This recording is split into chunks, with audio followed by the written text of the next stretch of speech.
Hey folks, today we're making a soap called Peach Fuzz, and I'm going to show you how I'm making the cane first to go in the center. I'm using these various micas and oxides to color the soap. The cane in the center is going to look like the peach pit, so I want it to look kind of like a rusty red with some accents of like peach and yellow to make it look like it's in the middle of an actual peach. And I'll just add a little bit of this olive oil to mix it up with my little mini mixer. And from there, I'll scoop some soap into each of the bins and mix it up. I'm going to do an in-the-pot swirl for this cane. So what that is when you just dump all the different colors in together. I'll give it one quick mix and then it'll stay fairly separate. And then you position the camera really poorly while you pour the soap into the reused paper towel tube that I'm using to make my pit. A couple of days later, you can just peel off the paper towel tube and then you've got your soap cane and it looks pretty cool. Now I'm going to mix up the colors for the actual body of the soap. This is going to be sort of reddish, orangish outside skin and then a more yellow-orange flesh inside.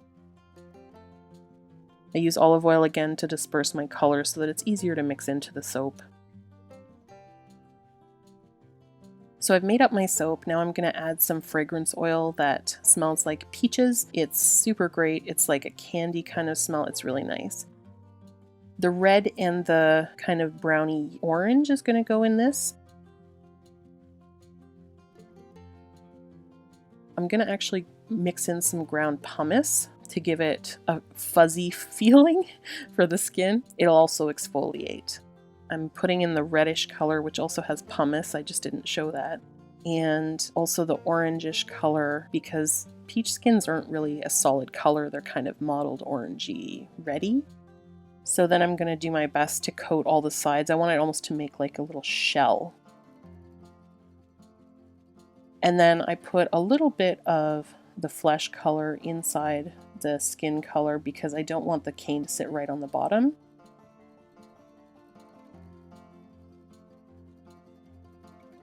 I'll scrape out the skin containers so that I can have like a little bit of a modelly skin on top. We made soap dough embeds, so we molded these little leaves and stems by hand so we could put them on the top for a little fancy flair.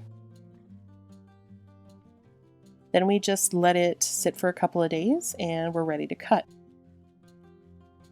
I'm really happy with how this turned out. You've got the pit, you've got the skin with a little exfoliation and fuzzy feeling, you've got the cute little stem and leaf on top. Overall, I'm pretty pleased with how they turned out.